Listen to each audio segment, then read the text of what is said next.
Bismillahirrahmanirrahim. Assalamualaikum warahmatullahi wabarakatuh. Alhamdulillah summa alhamdulillah allazi alafa baina qulubikum fa asbahtum bi ni'matihi ikhwana. Asyhadu an la ilaha illallah wahdahu la syarikalah wa asyhadu anna Muhammadan abduhu wa rasuluh. Allahumma shalli ala Muhammad wa ala alihi wa sahbihi wa sallim ajma'in, amma ba'du. Subhanaka la ilma lana illa ma 'allamtana innaka antal alimul hakim. Allahumma inna nas'alukal huda wat tuqa wal afafa wal ghina. Allahumma inna nas'aluka ilman nafi'a wa rizqan thayyiba wa amalan mutaqabbala. Para jamaah rahimakumullah, kita lanjutkan kajian kita, masih tema fitnah akhir zaman jilid 4 bagian D kalau yang punya PDF-nya, yaitu bicara tentang perpecahan dan pertikaian, atau tepatnya perpecahan dan pertikaian di antara umat Islam. Para jamaah, level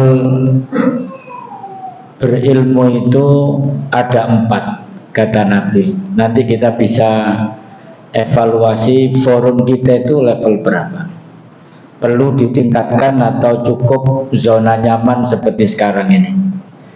Yang pertama kata Nabi begini, kun aliman, jadilah kamu orang yang mengajarkan ilmu.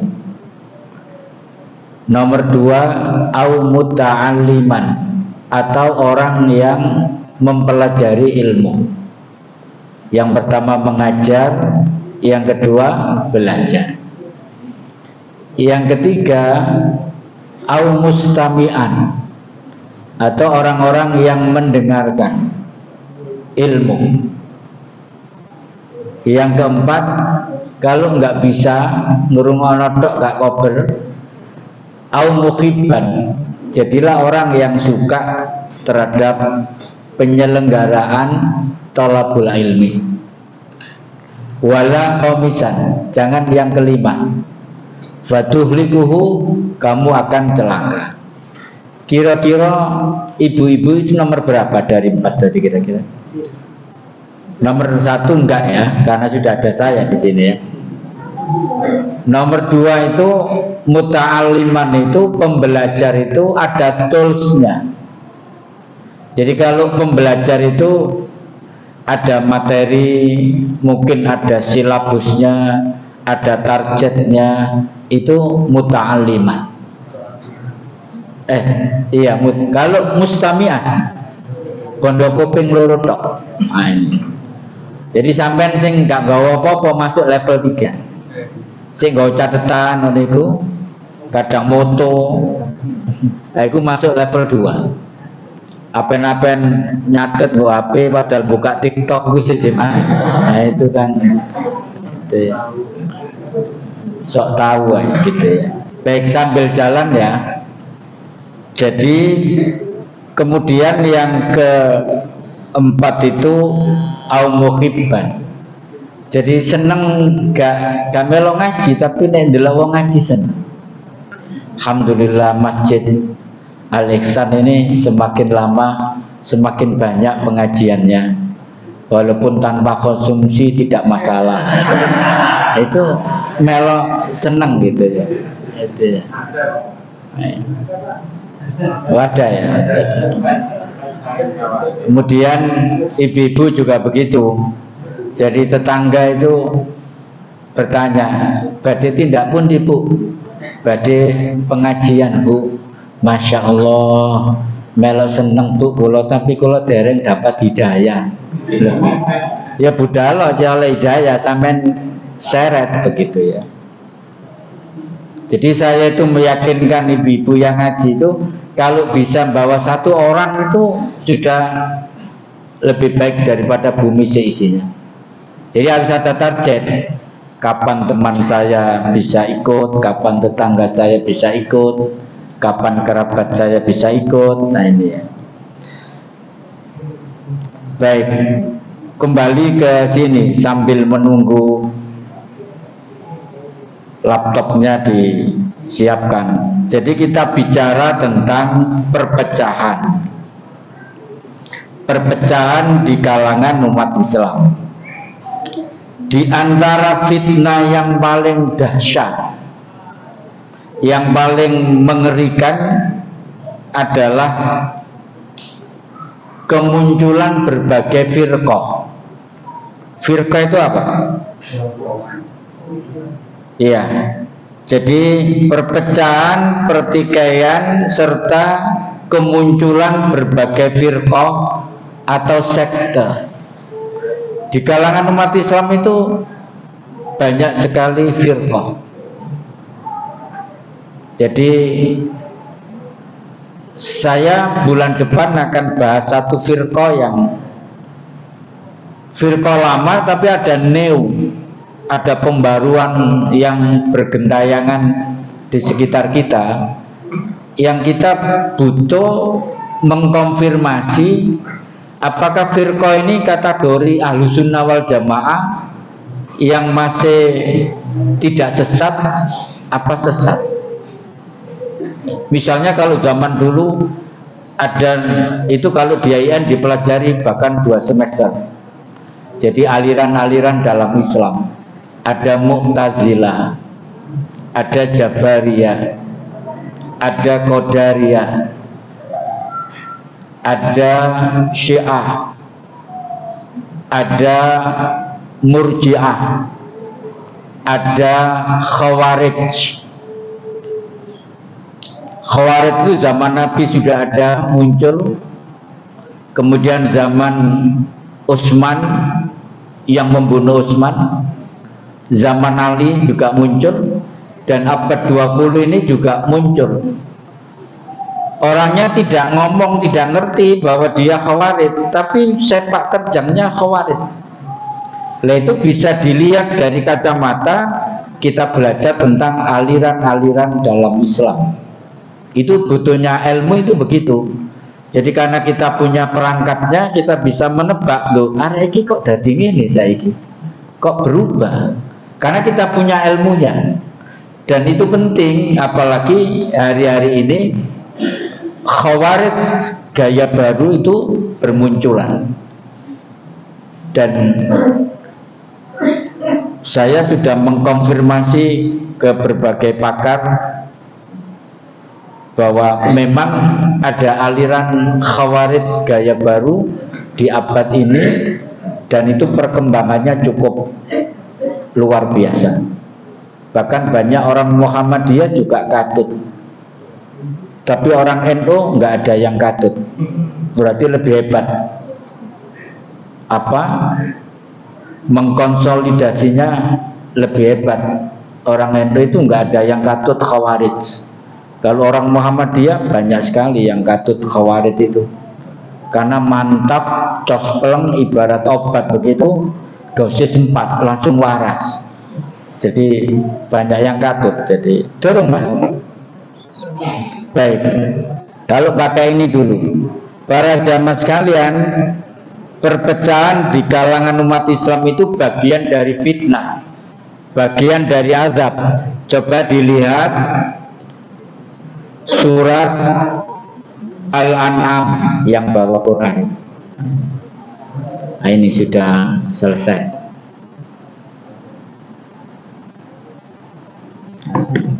Sudah masuk ini. Jadi kita bicara yang bagian B. Nah ini perpecahan dan pertikaian. Ini yang saya baca tadi. Nah, sekarang kita buka ayatnya. Surat Al-An'am, surat nomor 6, ayat 65. Bismillahirrahmanirrahim. Kul, ini terjemahnya kurang lengkap ya. Kul, katakanlah, mestinya begitu. Kul huwal qadiru ala ayyab asa alaikum azaban. Dialah Allah yang berkuasa untuk mengirimkan azab kepadamu. Azab itu ada 3 dalam ayat ini. Pertama, mim fauqikum, azab dari atas. Apa misalnya?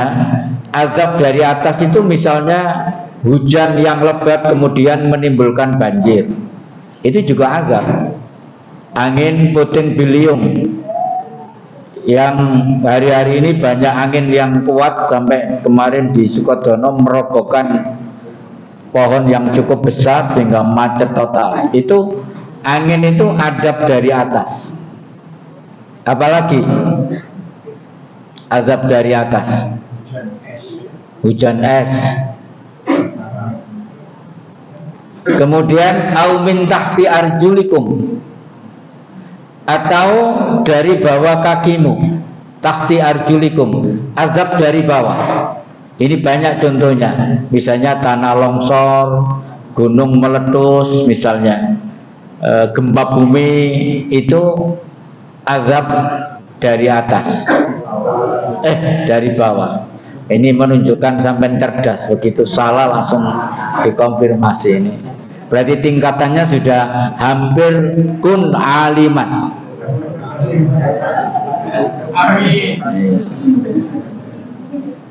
Termasuk lumpur lapindo itu kalau nggak berhenti sampai hari kiamat, itu juga bagian dari azab dari bawah yang menimbulkan banyak persoalan. Nah, yang kita diskusikan lebih lanjut adalah awyal bisakum syia'an, atau dia mencampurkan kamu dalam golongan-golongan yang saling bertentangan. Jadi ada konflik antar golongan yang nggak bisa ketemu, saling bertentangan. Makanya kalau kita itu harus bisa membedakan antara khilafiyah.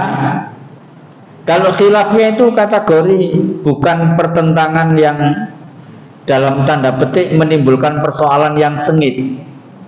Tapi kalau sudah perbedaan akidah, itu sudah memang berbeda. Contohnya begini, kalau orang sujud itu ada yang kaki dulu, ada yang tangan dulu, betul? Dua-duanya punya landasan. Kemudian kunut subuh itu dua-duanya punya landasan. Yang kunut punya landasan Imam Syafi'i, yang tidak kunut Imam Ahmad bin Hanbal misalnya. Jadi ini bukan persoalan pertentangan yang kita diskusikan. Artinya ini tidak membahayakan, khilafiyah itu tidak membahayakan kalau yang bicara orang yang berilmu. Bahkan bisa menjadi ikhtilafi ummati rahmatun, perbedaan di kalangan umatku itu menjadi rahmat. Contohnya begini lagi, Imam Syafi'i itu berpendapat laki-laki kalau wudu kena perempuan ini batal. Imam Ahmad tidak. Nah, rahmatnya di mana?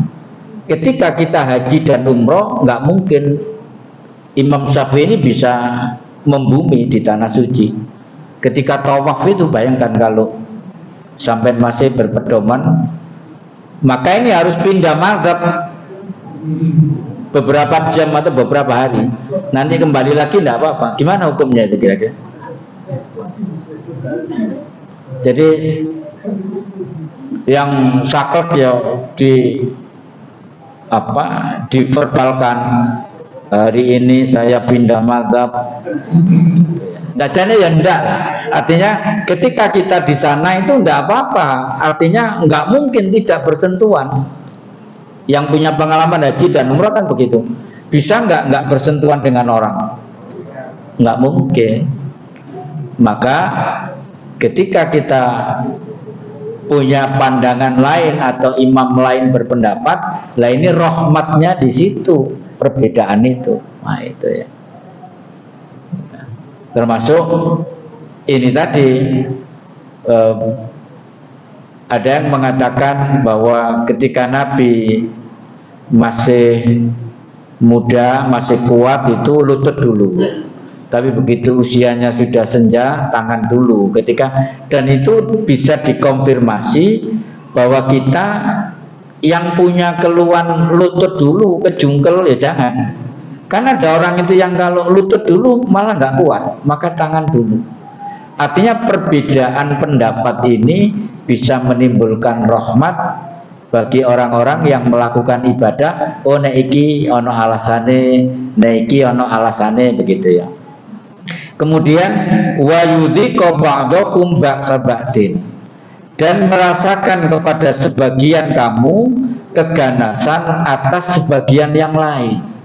Ini sudah konflik yang mengarah pada perpecahan yang sengit.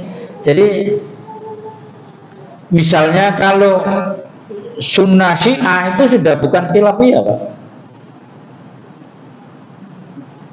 Jadi Syiah itu akidahnya sudah berbeda dengan sunnah. Maka inilah perbedaan yang seharusnya kita lawan. Kita tidak mengikuti sekte Syiah. Kalau LDI gimana, Pak? Menurut sampean? Kalau menurutmu LDI itu bagian dari sekte yang sesat?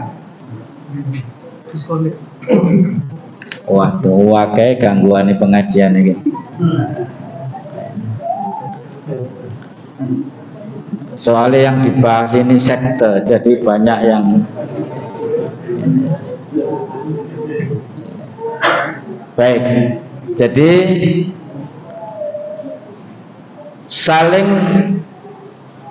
jadi perbedaan ini saling menyerang, saling memberikan keganasan antara satu kelompok dengan kelompok yang lain.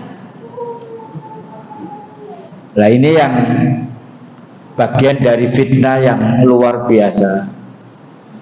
Nah hikmah dari belajar konsep ini adalah kita diharapkan tidak mudah untuk konflik sesama muslim. Saya itu punya guru karena saya sekolah dulu Pak, di sepanjang itu sekolah Muhammadiyah itu mahal, sehingga orang-orang kampung seperti kami ini gak iso sekolah Muhammadiyah waktu itu, walaupun orang Muhammadiyah. Akhirnya bapak saya wis sekolah nang YPM kono ae lho sing murah begitu. Wakil dasar itu murah. Apalagi sekarang gedungnya lantai 10, lebih mahal. Nah saya ini di kampung itu Muhammadiyah nyel, tapi sekolah kuno NU. Bayangkan, saya baca Bulughul Maram terjemahnya Hasan itu dimarahi sama guru saya. Kok iso awakmu nggawe bukune Hasan nih? Aku durung ngerti apa-apa. Sopo Hasan? Kok bencinya seperti ini guru saya itu? Karena saya belajar Bulughul Maram supaya cepat saya baca terjemahnya. Waktu itu yang ada di toko di sepanjang itu ya Hasan itu. Belum ada terjemahan yang lain waktu itu. Nah, wis tak terus nih lewat iki Mas. Aku ngenteni sampean sedang lumutan nih. Baik. Ya nanti ke depan itu bagaimana Apple saya itu kompatibel dengan sini. Ya apa carane? Ya iku saya takmir ngono iku. Jadi iya harus dipikirkan ini karena ini bagian dari alat untuk kajian supaya lebih gampang. Nah, pun kena. Ini harganya berapa sih laptop ini, Pak? Nggak serius. Nanti takmir beli sampai yang pegang begitu. Untuk IT itu harus dibiayai. Itu. Saya itu di musola di kampung itu 7 kali 14, AC-nya 4 PK, punya LCD 2. Setiap pengajian dikasih makan. Lho kok akeh duit kok akeh. Itu supaya orang iki lo wawas sanjane wis. Wae ganti sampe. Iya. Iya, kok wandel waput wis gak zaman iki Mas. Ndak serius kok sampean kono. Baik. Wa yudhiqu ba'dakum ba'sa ba'din. Dan merasakan kepada sebagian kamu keganasan atas sebagian yang lain. Itu kalau kasus-kasus di Timur Tengah itu Pak, misalnya kasus Al-Qaeda, kasus ISIS, itu sudah saling membunuh. Konflik horizontal bahasa sosiologisnya, sudah saling membunuh di antara umat Islam, sudah saling mengkafirkan. Kalau di Indonesia baru pada tahap saling membid'ahkan. Nanti kalau semakin kuat saling mengkafirkan. Mumpung belum saling mengkafirkan, kita cegah sampai di sini. Jangan sampai ada yang mengkafirkan. Istilahnya takfiri. Nah, itu ya. Unzur kaifa nusarriful ayati la'allahum yafqahun. Perhatikanlah betapa kami mendatangkan tanda-tanda kebesaran kami silih berganti agar mereka memahaminya. Artinya para jamaah sekalian rahimakumullah, ayat ini Bapak Ibu bicara tentang konflik horizontal yang sudah saling memberikan keganasan, permusuhan. Itu bisa perbedaan ormas, bisa perbedaan politik, bisa perbedaan firqah-firqah yang lain. Nah di Indonesia itu ada 250 firqah lebih. Itu yang meneliti Ustadz Idrus Romli, pakarnya firqah-firqah, di alumni Pondok Sidogiri dan pakar Syiah. Kita pernah ngundang dia pertemuan terbatas bicara tentang Syiah. Jadi dia paham sekali dan bisa dipertanggungjawabkan. Cuma ono kebablasannya titik kadang-kadang. Nah di lingkungan kita ini para jamaah sekalian juga ada. Di Trosobo itu ada kajian dulu.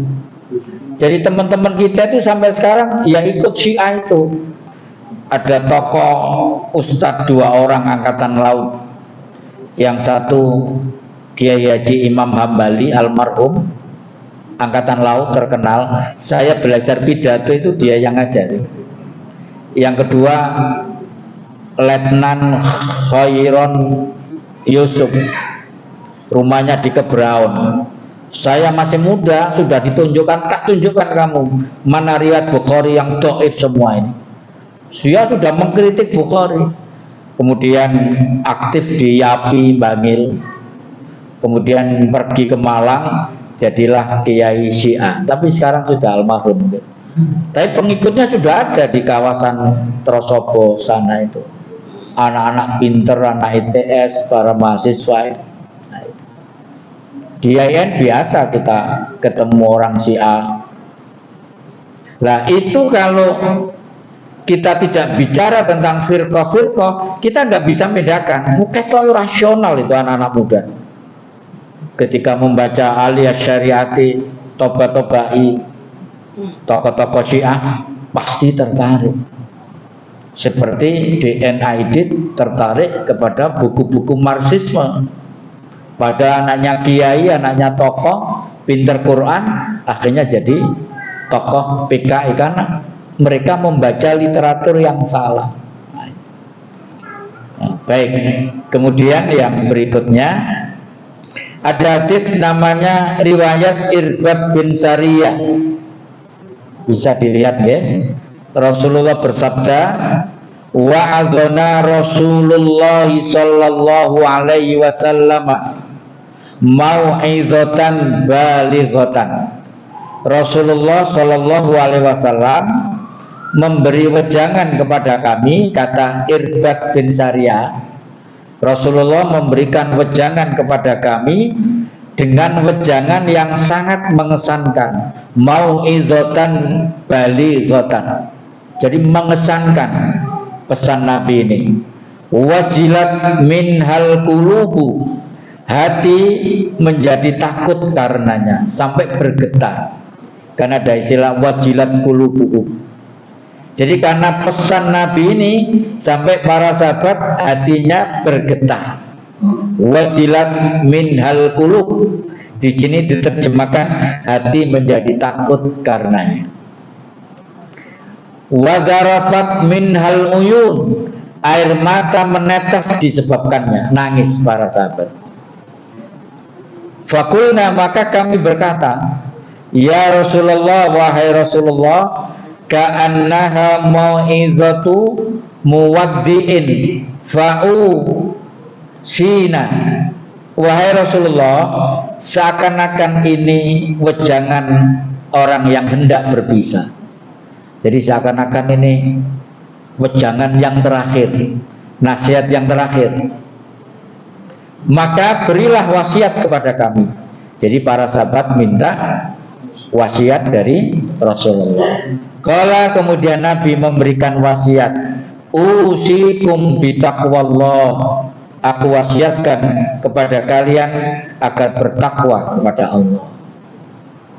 Kenapa? Yang pertama ini wasiatnya kepada takwa kepada Allah, karena takwa itu menyelesaikan segala-galanya. Misalnya, wa may yattaqillaha yaj'al lahu makhraja. Barang siapa yang bertakwa kepada Allah, Allah akan menunjukkan jalan keluar atas problem apapun yang dihadapi. Itu fadilah dari takwa. Kemudian berkaitan dengan rezeki. Orang yang bertakwa ada jaminan apa? Wa yarzuqhu min haitsu la yahtasib. Akan diberikan rezeki dari arah yang tidak disangka-sangka. Cuman kalau nggak salah dulu di awal sudah saya sampaikan, takwa itu syaratnya ada 13. 13 itu ngene ambek ngene.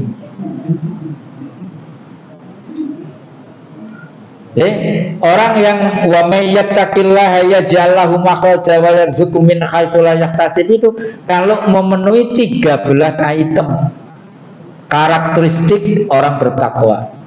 Nanti ibu-ibu bisa dilihat lagi, itu terdapat dalam surat Al-Baqarah 2 sampai 4.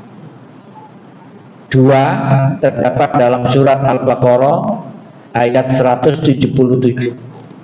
3 dalam surat Ali Imran 133 sampai 135. Itu kalau dikumpulkan ada 13 item orang yang bertakwa, dan ini yang diwasiatkan oleh Nabi. Nah, kita ini sering menerima pelajaran abstrak.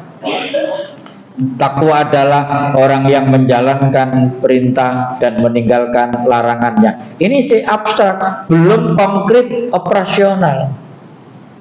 Soleh, orang yang soleh.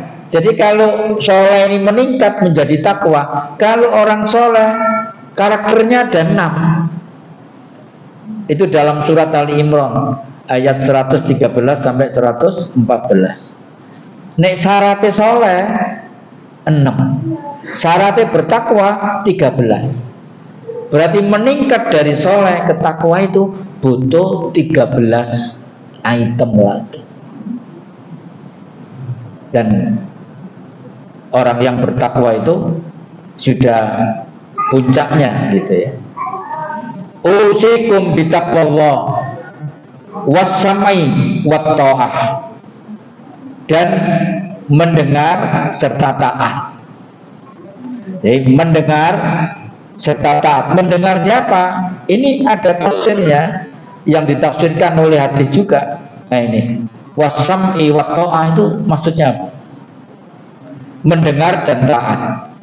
Ya ini berkaitan dengan kepemimpinan kepada yang memegang kendali urusan kaum muslimin, pemimpin Islam. Jadi mendengarnya kepada pemimpin Islam. Bila umat ini berhimpun di bawah kendalinya pemimpin Islam, di bawah kepemimpinan orang mukmin, maka akan menjadi umat yang mempunyai wibawa dan kekuatan. Jadi yang didengar itu pemimpin Islam. Yaitu nanti kalau dikembangkan ya ada kriteria pemimpin Islam itu yang di mana. Syaratnya itu ada 7 dalam buku Al-Ahkam As-Sultaniyah. Jadi 3 calon itu mana nanti yang kategori pemimpin Islam?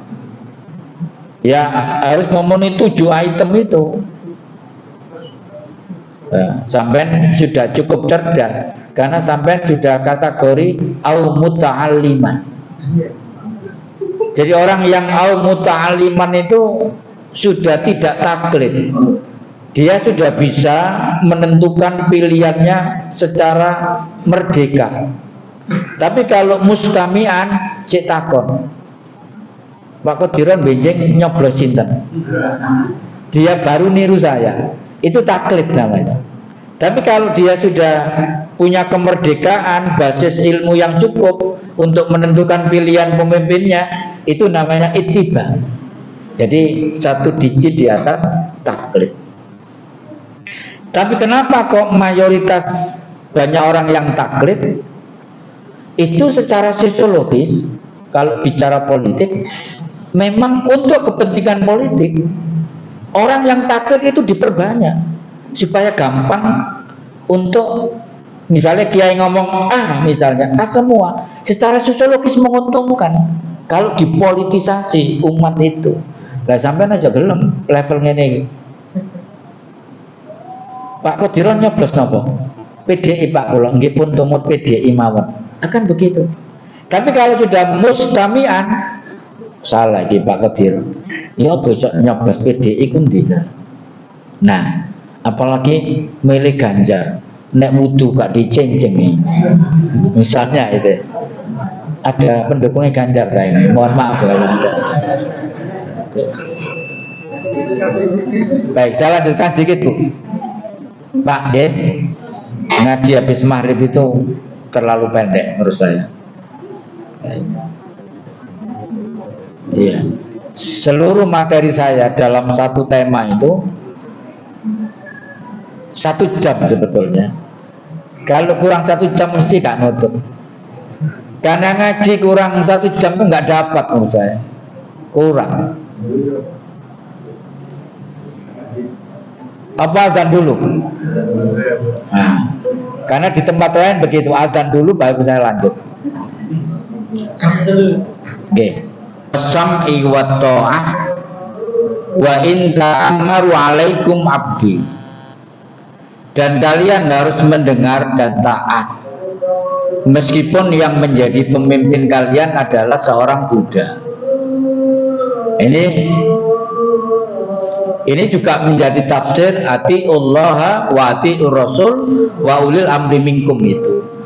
Jadi kalau sudah pilihan pemimpin itu jatuh kepada seorang mukmin, ada konsekuensi ketaatan walaupun pemimpin itu seorang budak. Ada kita terikat untuk taat. Baik. Kemudian berikutnya ini bicara tentang besarnya ikhtilaf. Nah ini. Yang ini sudah kita rasakan. Fa innahu may ya'is minkum fasayara ikhtilafan katsira. Karena sesungguhnya barang siapa yang masih hidup di antara kalian fasayara, maka ia akan melihat ikhtilafan katsira, banyak perselisihan. Ini kondisi akhir zaman maksudnya. Siapa yang hidup di akhir zaman maka akan semakin banyak melihat perselisihan di kalangan umat Islam. Kemudian Nabi menegaskan, fa'alaikum bisunnati, maka berpeganglah kepada sunnahku. Sunnah itu apa? Sunnah itu perilaku Nabi yang terdiri dari 3 item, qaulun wa fi'lun wa takrirun. Ucapan Nabi, perbuatan Nabi, kemudian ketetapan Nabi. Sahabat melakukan sesuatu, Nabi diam, berarti boleh, itu takrir. Wa sunnatil khulafa'ir rasyidin al mahdiyyin min ba'di. Jadi peganglah sunnahku dan peganglah sunnah para khulafa'ur rasyidin yang mendapatkan bimbingan sepeninggalku, yaitu Abu Bakar, Umar, Utsman, Ali. Itu kita terikat. Misalnya yang sunnahnya Khalifah Umar yang sampai hari ini berlangsung apa? Sholat tarawih itu. Zaman Nabi itu nggak ada sholat tarawih itu berjamaah. Bahkan Nabi kadang keluar, kadang tidak. Karena kalau keluar terus takut dianggap wajib. Maka disatukan waktunya ba'da Isya, kemudian jumlah rakaatnya, kemudian berjamaah. Itu sunnahnya Sayyidina Umar. Kita terikat karena Nabi mengatakan, alaikum bisunnati wa sunnati khulafa'ur rasyidin. Ini memahaminya bukan konteks ikut Nabi atau ikut Sayyidina Umar, bukan begitu cara memahaminya. Jadi dalam konteks ini, semakin populasi umat Islam semakin banyak, zaman Umar ada yang sholat di sana berjamaah sendiri, ada yang di sana, ada yang sendiri, ini kurang rapi. Maka Umar berijtihad dikumpulkan. Itu pun Sayyidina Umar sudah menyaring pandangan-pandangan para sahabat. Nah, itu. Dan Umar ini banyak ijtihadnya. Jadi yang membentuk pemerintahan modern itu zaman Umar. Sebelumnya belum ada, sesudahnya tinggal melanjutkan. Contoh, sudah ada menteri pengairan zaman Umar, sudah ada menteri keuangan, sudah ada menteri pos dan telekomunikasi, sudah ada hakim, ada kepolisian, asyurta, hakim audit, sudah ada. Sudah rapi dilembagakan. Memang cerdas. Nah ini yang jadi masalah hari ini nih, Pak. Tamassaku biha adu alaiha bin nawajib. Peganglah dan gigitlah ia dengan gigi gerahammu. Jadi sunnah itu disuruh menggigit. Kira-kira maknanya apa? Ini makna metafor. Disuruh memegang, berpegang teguh kepada sunnah, jangan ditawar. Kira-kira begitu. Kemudian fa inna kullu muhdatsatin bid'atun. Karena sesungguhnya setiap perkara yang diada-adakan adalah bid'ah. Wa kullu bid'atin dhalalah. Sedangkan setiap bid'ah itu sesat. Ini riwayat Imam Tirmidzi. Kalau riwayat yang lain itu ada tambahan lagi, wa kullu bid'atin dhalalah wa dhalalatin finnar. Dan kesesatan itu menuju ke neraka. Para jamaah sekalian, saran saya, kita ini jangan gampang membid'ahkan. Kenapa? Karena persepsi bid'ah itu sesat, dan sesat itu masuk neraka. Misalnya ada orang memperingati Maulid Nabi. Ini di kantong-kantong Muhammadiyah juga mulai ada peringatan Maulid ternyata. Buktinya saya sibuk ceramah ini di Surabaya. Ada yang dipesan, Ustadz, jangan ada terminologi Maulid, siroh saja, sembunyi-sembunyi, gak wani jelas Maulid dan gak wani. Ya podoai masih wingi ya. Salafi ya Maulid ngundang Syekh teko Masjid Al-Akbar itu kan juga bulan Rabiul Awal. Nah, implikasinya begini, ketika bid'ah itu diyakini sebagai sesat dan sesat itu masuk neraka, Maka ketika terminologi kita ucapkan, sampean kok melakukan perkara bid'ah, maka saya ngomong begitu itu berarti sampean ini masuk neraka. Dari dalil ini tadi loh. Bisa dipahami nggak ini kira-kira? Makanya jangan gampang membid'ahkan. Nek gak jelas bid'ah no. Lah bid'ah itu kemudian ada perbedaan pendapat. Ketika Sayyidina Umar mengumpulkan Al-Quran yang Nabi tidak pernah mengumpulkan, tidak pernah dikodifikasi, dia bertanya, Abu Bakar, wahai Umar, ini tidak pernah dilakukan oleh Nabi. Sayyidina Umar mengatakan, nikmatu bid'ah hadza. Ya ini bid'ah yang paling. Bayangkan kalau Umar tidak punya gagasan kodifikasi Al-Quran. Sampai saya yakin nggak bisa baca Al-Quran. Al-Quran zaman Nabi itu nggak ada titik, tak, ba, sa, nggak ada bedanya. Itu satu abad setelah Islam berkembang, ada namanya Abul Aswad Ad-Duali yang memberikan tak itu titik loro ndoko nek titik. Bayangkan kalau nggak ada yang, lah itu kan titik, itu kan bid'ah juga.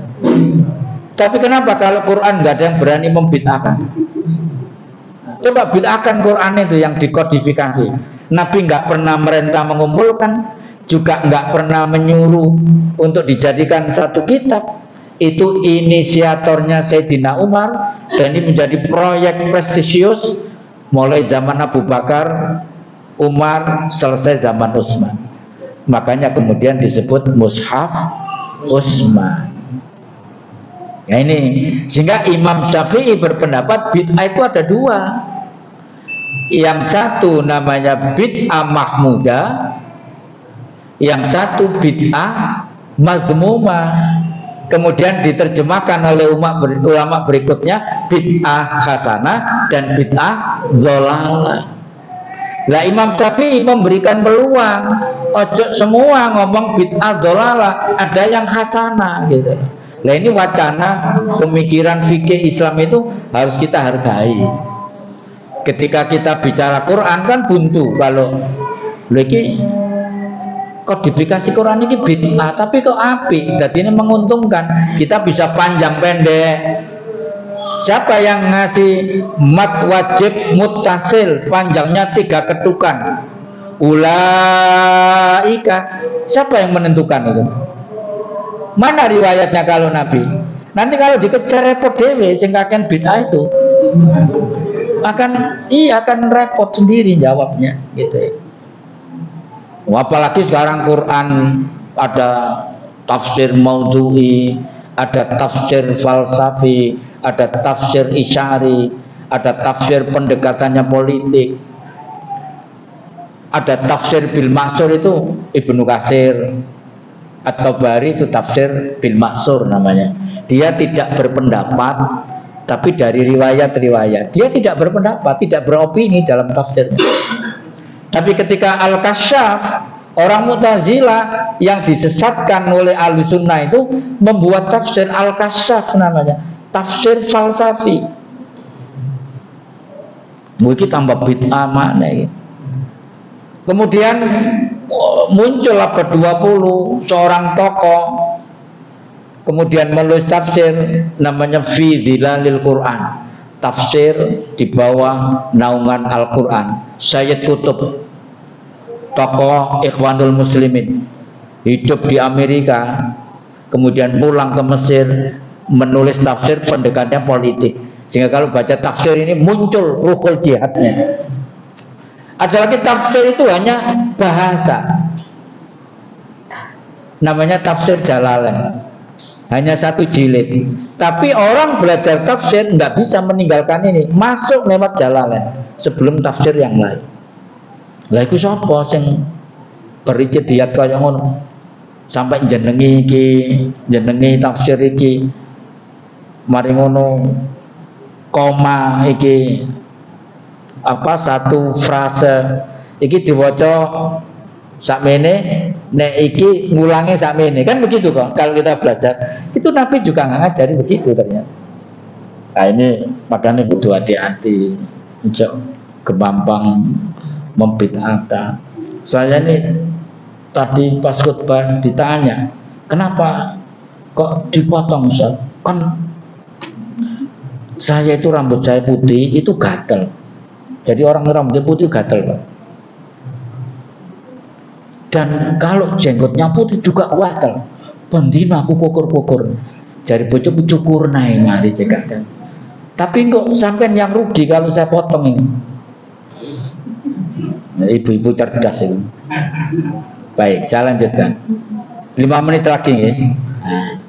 Nah, kemudian para jamaah sekalian, kondisi akhir zaman yang banyak ikhtilaf fi ummati, banyak perbedaan ini perlu kesabaran. Sabar. Nah, ini. Sampai seperti ini dalil sabar itu. Ya'ti 'alan nasi zamanun, akan datang suatu zaman yang menimpa manusia. As-sabiru fihim ala dinihi kal qabidhi alal jamri.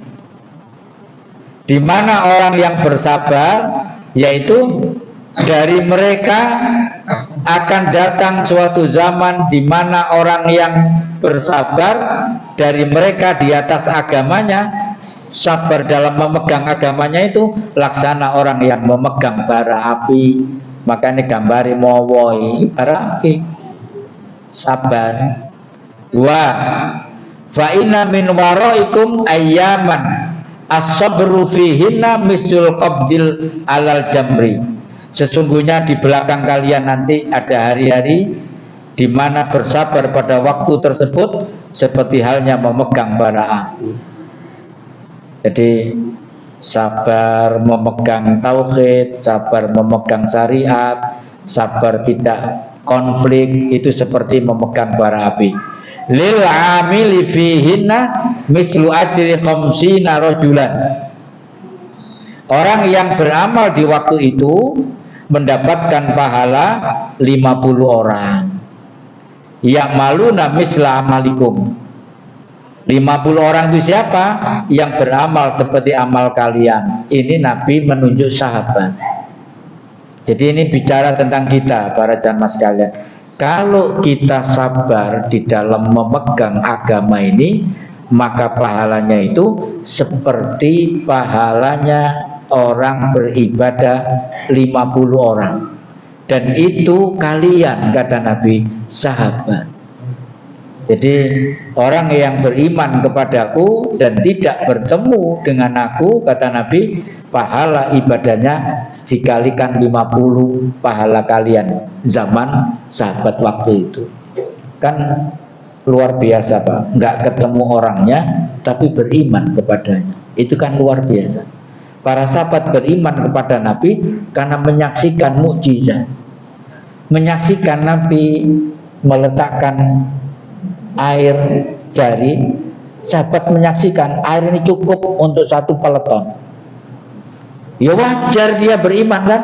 Lah ini kita tidak ketemu Nabi tapi beriman kepada Nabi. Itu jempol kanan jempol kiri dilipatkan 50 kali ibadahnya para sahabat. Karena berat. Ini saya percepat.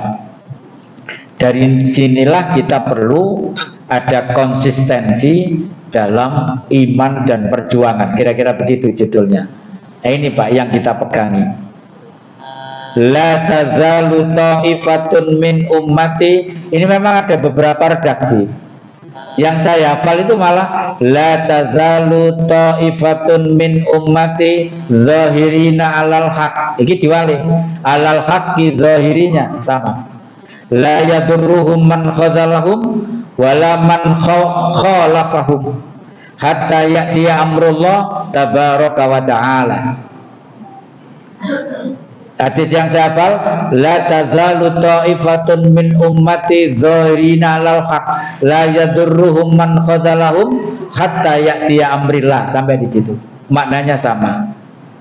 Artinya masih saja ada kelompok dari umatku yang berada di atas kebenaran dengan mendapatkan kemenangan. terus ada Taifah, kelompok kecil yang berjuang. Tidak akan membahayakan mereka orang-orang yang menelantarkan mereka. Tidak pula orang-orang yang menyelisih mereka. Hingga datang putusan Allah Azza wa Jalla, maksudnya hari kiamat. Jadi jangan khawatir pengumumannya. Kita ini jangan khawatir kalah, Pak. Sekali lagi. Karena setiap zaman, setiap tempat ada orang-orang yang disebut zahirina alal haq, yang selalu menegakkan kebenaran dan dijamin kemenangannya. Ini kita hari-hari ini akan menyaksikan kemenangan Palestina. Hari-hari ini 2024 ke sana kita akan menikmati kemenangan demi kemenangan itu. Indikatornya sudah jelas. Pertama, orang Israel itu nggak punya anak, nggak ada yang punya keturunan. Lah orang Palestina subur-subur ibu manaan. Ini saja sudah. Dari semakin tahun populasinya semakin.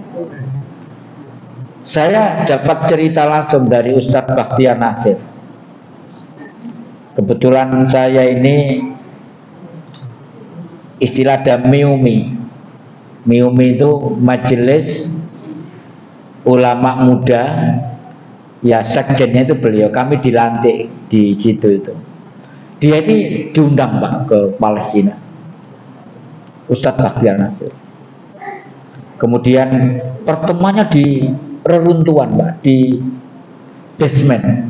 Karena kalau di atas itu drone Israel bisa melihat. Jadi di reruntuhan ibarat atas ini atap. Kemudian saling pakai cadar. Ternyata di situ dibuka. Sampai tahu orang yang terdepan melawan Zionis itu adalah orang-orang yang hafal 30 juz harus. Yang sop depan hafalnya 30 juz, sop 2 25 juz, sop 3 seterusnya. Bayangkan Pak, anak-anak muda Palestina itu dibekali oleh Ahmad Yasin, orang yang lumpuh, matanya nggak kelihatan, di atas kursi roda, tapi karena kebersihan jiwanya mampu menggerakkan anak-anak itu dengan jumlah yang terus-menerus bertambah. Israel sudah viral kan, sudah stres tentara Israel, buangis ke kanan, nggak mau ditugaskan di perbatasan. Oleh karena itu kita ini sedang menyongsong kebangkitan Islam di akhir zaman ini, dan ini tidak lama. Nah, nanti sampai esok fitness Pak, biar sehat, biar menangis zaman ini. Jangan sampai mati dulu kalau bisa. Jadi saya sudah merindukan. Tiap kali saya browsing tentang Palestina. Saya tadi mau materi Palestina sebetulnya, tapi nanti. Yang terakhir mungkin ini. Jadilah al-ghuraba. Apa al-ghuraba itu? Jadi ini sebetulnya hadis ini panjang ya, tapi kita potong yang intinya. Tuba lil ghuraba. Berbahagialah orang-orang yang disebut al-ghuraba. Orang asing. Kila ya Rasulullah. Rasulullah ditanya, wahai Rasulullah, waman al-ghuraba? Siapa al-ghuraba itu? Qala alladzina yuslihuna idza fasadan nas. Ini Pak, kita harus ngambil peran di sini, yaitu orang-orang yang melakukan perbaikan atau memperbaiki sholat dan melakukan perbaikan muslim, memperbaiki orang lain. Idza fasadan nas, di tengah-tengah orang yang sudah rusak. Nah ini al-ghuraba. Al-ghuraba ada lagunya, al-ghuraba, al-ghuraba itu. Jadi kita ini harus menjadi mutiara di tengah-tengah sampah barangkali. Kita harus jadi. Kalau kita punya keluarga, keluarga kita harus menjadi orientasi orang lain, melihat bahwa kita ini uswah. Ini suami yang benar. itu kita. Ini istri yang benar, istri kita. Itu anak-anak yang baik, itu anak kita. Itu al-ghuraba. Ada aturan syariat yang ditegakkan dalam kehidupan, itu al-ghuraba. Nah, hari ini kita perlu al-ghuraba baru, al-ghuraba baru, al-ghuraba baru. Bayangkan kalau ustadz punya istri tidak menutup aurat, kira-kira gimana? Ada kiai dulu, profesor kiai, dosen IAIN, namanya Kiai Haji Ali Yafi, dosen tamu di IAIN. Keilmuannya luar biasa, tapi keluarganya tidak menutup aurat. Bayangkan, ada ustadz sampai di KMM itu, Korab Mubalek Muhammadiyah Sidoarjo itu ono guyonan, ternyata sudah sulit cari besan dan mantu yang baik. Orang Muhammadiyah golek mantu Muhammadiyah sudah berat. Banyak tokoh-tokoh tapi anaknya gak ketok Muhammadiyah. Berarti ada kesulitan. Makanya Bapak Ibu bisa besanan di sini mumpung masih satu jamaah. Dikenalkan anaknya. Iya. Gak apa-apa itu. Ustadz yang saya bisa menjadi makelarnya. Macam. Saya punya pengalaman, Pak. Jadi bahkan saya di DSF kebetulan ada biro jodoh. Sampai tahu datanya. Jadi anggota biro jodoh ini kalau nggak salah sekarang laki-lakinya hanya 29 yang cari jodoh. Yang wanita 240. Lah ini Aisyah kok mengharamkan poligami apa ideal? Jadi itu faktanya. Jadi laki-lakinya ini lebih sedikit, perempuannya banyak yang daftar.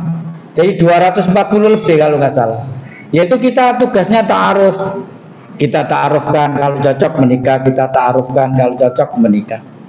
Karena tidak dikenal pacaran dalam Islam. Lah jenengan, lah yang saya kantongi ini, Pak. Saya kantongi ini di HP saya ini, itu puluhan. Ustadz, anak saya sudah lulus, Ustadz. Ini sudah punya pekerjaan. Usianya berapa, Bu? Sudah 28, Ustaz. Usianya sudah berapa, Bu? 29. Usianya sudah berapa? Ini sudah telat, Ustaz, 32. Ya iku nek angel nek 32. Ya dikekno sing cek nom-nom iki untuk. Loh, ini fakta loh, Pak. Yang itu. Baik, ini yang bisa saya sampaikan. Baik, kita tutup dengan doa kafaratul majelis. Subhanakallahumma wa bihamdik asyhadu an la ilaha illa anta astaghfiruka wa atubu ilaik. Assalamualaikum warahmatullahi wabarakatuh.